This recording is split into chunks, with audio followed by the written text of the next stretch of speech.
Guys ഇന്ന് ഞങ്ങൾ കുരിശുമല പോയൊരു വീഡിയോ കേട്ടോ. ഒരുപാട് നാളത്തെ പ്ലാനിങ്ങും കാര്യങ്ങൾക്കൊക്കെ ശേഷം ഞങ്ങൾക്ക് ഇപ്പോഴാട്ടോ സമയം ഒത്തത്. ഇപ്പം നമ്മൾ പോയത് 8ാം പെരുന്നാളിന് ശേഷമാണേ. അതുകൊണ്ട് തന്നെ തിരക്ക് ഒട്ടും തന്നെ ഇല്ലായിരുന്നു. പകുതിയുടെ പകുതി തിരക്കെന്ന് പറയാൻ പോലും ഇല്ലായിരുന്നു. അങ്ങനെ ആദ്യം ഇവിടെ വന്ന് തോമാസ് ലീഹടുത്തൊക്കെ പ്രാർത്ഥിച്ചിട്ടാട്ടോ മല കയറണ്ടേ. നമ്മൾ കയ്യിൽ തോർത്തും ടവലും ഒക്കെ കരുതിയിട്ടുണ്ട്. വിയർത്ത് കുളിക്കുമ്പോൾ തുടച്ച് കയറാനായിട്ടെ.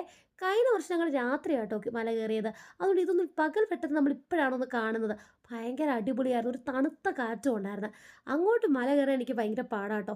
ചെന്ന് കയറി തോമാസ് ലീഹടുത്തൊക്കെ പ്രാർത്ഥിച്ച് അവിടെ ഇരുന്നൊക്കെ റെസ്റ്റൊക്കെ എടുത്ത് മുകളിൽ നമുക്ക് കടകളൊക്കെ ഉണ്ട് കേട്ടോ. തണുത്തതും നമുക്ക് ചെറിയ ചെറിയ പാക്കറ്റ് ഫുഡ്സൊക്കെ കിട്ടാറുണ്ട്.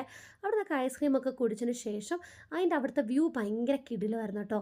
നല്ല വ്യൂ ഒക്കെ ആസ്വദിച്ചതിന് ശേഷം ഇതാ പഴയ പള്ളി. ഇവിടെയാണ് ആന കുത്തിയ പള്ളി എന്ന് പറയുന്നത്. അപ്പോൾ അവിടെ ചെന്നിരുന്ന് പ്രാർത്ഥിച്ചു. ഇത് പഴയ പള്ളിക്കുള്ളിലൊക്കെ കയറി. ഈ കുരിശിനിവിടെ ഒരുപാട് പ്രാധാന്യമുണ്ട്. അത്ഭുത കുരിശാട്ടോ പറയുന്നത്. ഇത് തോമാസ് ലീഹയുടെ കാൽപ്പാടാട്ടോ. അങ്ങനെ അതെല്ലാം കണ്ട് ഞങ്ങൾ മല ഇറങ്ങി. തിരിച്ചു വരുന്ന വഴിക്ക് ഞങ്ങൾ ഈ